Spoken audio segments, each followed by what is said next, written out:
All right, we're back on Media Row, brought to you by Toyota, and we're sitting in our Lazy Boy recliners. Long live the lazy. I'm joined by Camryn Irwin of, the Rams, Big Ten Network. You're doing it all. Yeah, trying to stay as busy as possible. I thought I was going to be a little busier this week.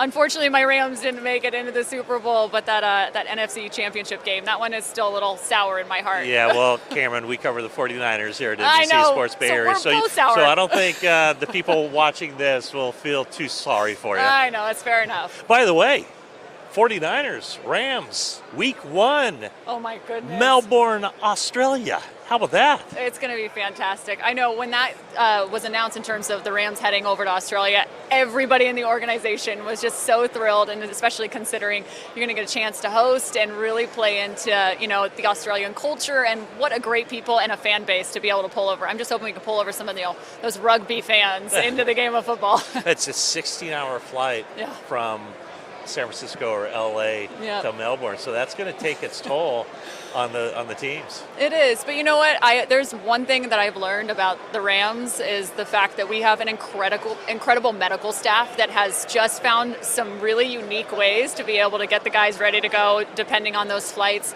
and they are so regimented, right, on their takeoffs, their landings. I don't know the plan for Australia, but I'm sure they'll have them ready to go. Yeah, there was the Rams played an international game where they just basically flew in for the game and turned around and flew right back. Yep. That was kind of an interesting way to handle it, and they won that game. Yep. So again, it's through just so much science, so much research that has gone into it, just in terms of their sleep cycles, and they have got it down pat, and clearly it's worked out for them. So you also cover the Big Ten for the Big Ten Network. When you watch football in the Big Ten, do you go, boy, that guy would look good in a Rams uniform, and we got to keep that guy away from the 49ers? Yeah, you know what? I look at some of those Ohio State wideouts, and I get a little nervous looking at them. I'm going, I hope they end up on the Rams roster instead. And then, of course, you look at Indiana, just absolutely fantastic. They had some fantastic wideouts in their regard, and of course, Fernando. The big question is what's going to happen with Fernando, but I can tell you. Is there a big question? Don't you no, think he's not going to really. be I think I know where he's going. Yeah, he'll be working for Tom Brady here in a few months. And I will tell you, I sat down with Fernando just about halfway point through the season, and there are a few people that have impressed me as much as Fernando did. When I walked up, I got a 15-minute interview with him. He approached me, and the first thing he says is, "Thank you so much for taking the time to come and talk with me." And I'm looking at him going, no, you don't understand, Fernando. This is the reverse. Thank you for taking the time to come and sit and talk with us. But it's even funny, too, because for someone like him, his phone lock screen for years is when Tom Brady entered the NFL sphere. That was his cell phone background. And to think that if he goes to the Raiders and he's playing for someone like Tom Brady, his idol, there could be some magic over there. It's funny. We just had Dave Fleming. He's the broadcaster, ESPN, and of course he's the play-by-play man for the San Francisco Giants. Yeah. And he said that when he goes home after work, he rarely talks about sports to his family. But he said the one time he did was when he met Fernando Mendoza as a freshman at Cal, and he came home and he told his family, I just met a kid who's the most impressive kid I've ever met in my life, and here he is, Heisman Trophy winner and likely first overall pick in the draft. Have you seen the LinkedIn updates that he's been posting as well? I have not. Oh, you have to go check it out. So through each one of his accolades and championships, he'll go on LinkedIn and post a business or I guess a business owner, like a employer, resume and a resume, and he's writing up all this stuff I just won the Heisman, I just won the national championship, and I'm like, Fernando, I don't think you need to put it on LinkedIn. I think everybody knows, but it's so Fernando. I just love it. Oh, that's so awesome. Okay, so 49ers and the Rams have a really nice rivalry. Yeah. I think it really starts at the top with Kyle Shanahan and Sean McVay. Do you get a sense how important those games are, not just for what they mean in the standings, because they're NFC West games, they're rivals, they're always battling for the same thing, but for Sean McVay, to go up against the guy that he knows so well, Kyle Shanahan? Well, to be honest, I think it's one of the most beautiful rivalries, and it's what you really fall in love with sports, right? When you see somebody like the 49ers and the Rams facing off and you feel that animosity.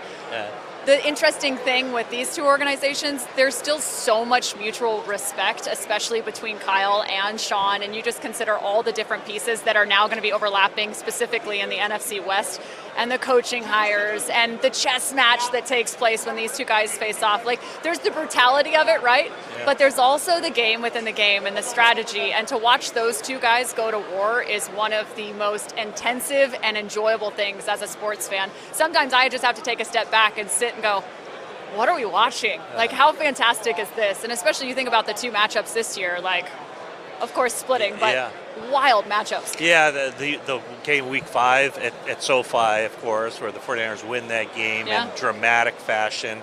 Couple of the fumble inside the 5, the fourth down stop, and then the Rams pretty much dominated that later showing. So you have the Rams and the 49ers. And I mean, the same with the Rams in Seattle. I mean, those two Thursday night games that the Rams had, the one against the 49ers and the one in Seattle, not from your standpoint, Camryn, but thanks. Man, those were incredible theater, both of those games. I mean, I also went to the NFC Championship, and I just got a sense of what the 12s are really all about too. And I grew up actually a product of Washington State and a Seattle Seahawks fan.